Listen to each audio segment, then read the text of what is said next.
অনেক সময় স্লাইড মাস্টারে দেখা যায় আপনি কোনো একটা লেআউট তৈরি করলেন, পরবর্তীতে সেটা ডিলিট করতে পারছেন না। কেন ডিলিট করতে পারছেন না সেটা আমরা এখন জানবো, চলেন। তো ফার্স্টে আমরা চলেন ভিউতে যাই। ভিউ ট্যাব থেকে স্লাইড মাস্টার ক্লিক করলাম। তো এখানে বাম পাশে আমাদের স্লাইড মাস্টারের বিভিন্ন লেআউট চলে আসছে। তো আপনি যদি নিজের মতো করে কোনো লেআউট তৈরি করতে চান সেটাও করতে পারেন, প্লাস এখানে যে এক্সিস্টিং লেআউট গুলো আছে সেগুলো আপনি চাইলে ব্যবহার করতে পারেন। তো ধরেন আমি আমার নিজস্ব একটা লেআউট তৈরি করব। সেক্ষেত্রে আমরা যেটা করব সেটা হচ্ছে এই ইনসার্ট লেআউট যে অপশন আছে, এই ইনসার্ট লেআউটটা আমি ইউজ করলাম, ক্লিক করলাম। ক্লিক করলে দেখেন এখানে আমাদের নতুন একটা লেআউট চলে আসছে। এটা সম্পূর্ণ আমার মতো করে আমি তৈরি করব।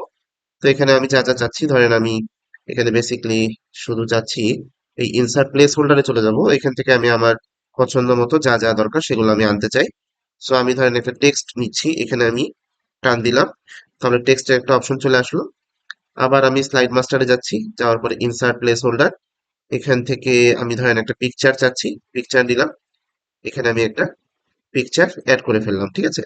তাহলে এটা হচ্ছে আমার মোটামুটি আমার কাঙ্ক্ষিত যে লেআউট, ঠিক আছে। তো এখন লেআউট তৈরি হওয়ার পরে আরো যদি আমি এখানে কালার বা থিম চেঞ্জ করতে চাই, আমি যদি চলে যাই হচ্ছে থিমে, থিমে যাওয়ার পরে কোনো একটা কালার চুজ করি, ধরেন আমি এটাকে ব্লু কালার করলাম। তাহলে আমাদের এখানে সুন্দরভাবে থিমটা ব্লু কালার হয়ে গেল। প্লাস আমি যদি কালারও পরিবর্তন করতে চাই, এখানে কালারে গেলাম, কালারে যে আমি কোন কম্বিনেশনে কালারটাকে চুজ করব সেই কালারটা আমি চুজ করে ফেললাম। এখানে সুন্দর একটা কালার চলে আসলো।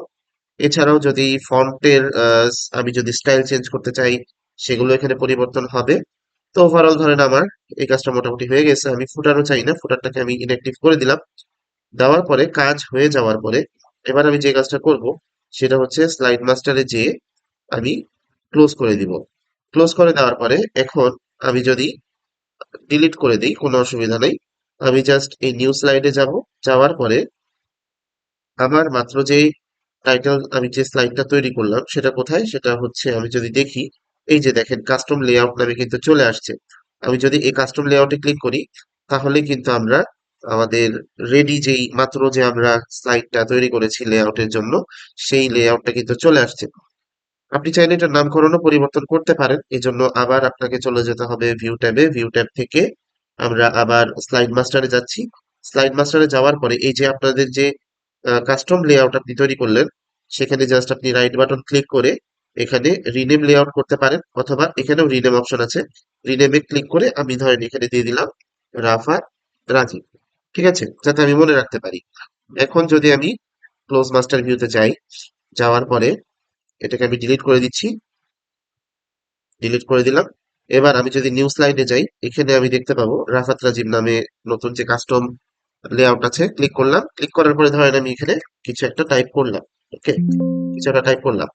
ওকে, এখন দেখেন প্রবলেমে আপনারা যেটা ফেস করেন, যে প্রবলেমটা আপনারা ফেস করেন সেটা হচ্ছে, এখন যদি আমি আপনার ভিউতে যাই, ভিউতে যে স্লাইড মাস্টারে যাই, এখন এখানে আমাদের রাফাত রাজীব নামে যে লেআউটটা আছে এখানে সিলেক্ট করে আমি যদি এটাকে ডিলিট করতে চাই, দেখেন ডিলিট বাটনটা কিন্তু ইনঅ্যাক্টিভ হয়ে আছে। এখন এখান থেকে আপনি কেন লেআউট রিমুভ করতে পারবেন না? অন্য লেআউট দেখেন আপনি কিন্তু চাইলে রিমুভ করতে পারছেন, বাট আপনি মাত্র যে কাস্টম লেআউট তৈরি করেছেন সেটা কিন্তু আপনি ডিলিট করতে পারছেন না। এর রিজনটা হচ্ছে আপনি বর্তমানে আপনার পাওয়ার পয়েন্টে কিন্তু এই লেআউটটা ব্যবহার করছেন। সো আপনাকে যদি ডিলিট করতেই হয় তাহলে আপনি আপনার যে প্রেজেন্টেশনের যে লেআউট আছে সেখান থেকে আগে ডিলিট করে দিবেন। ডিলিট করে দেওয়ার পরে এরপরে আপনি আবার ভিউ ট্যাবে যাবেন। ভিউ ট্যাব থেকে চলে যাবেন হচ্ছে স্লাইড মাস্টার। এখন যদি আপনি যান লাস্টে, এই যে দেখেন আমাদের রাফাত রাজীব নামে যে স্লাইডটা আছে, এটা যদি আমি রাইট বাটন ক্লিক করে এখন ডিলিট লেআউট দিই, অথবা এখানে যদি ডিলিট প্রেস করি, এখন কিন্তু সুন্দরভাবে আমাদের লেআউটটা ডিলিট হয়ে যাচ্ছে। তো এই প্রসেসে আপনার কাস্টমাইজড যে কোনো লেআউট আপনি কিন্তু রিমুভ করতে পারেন।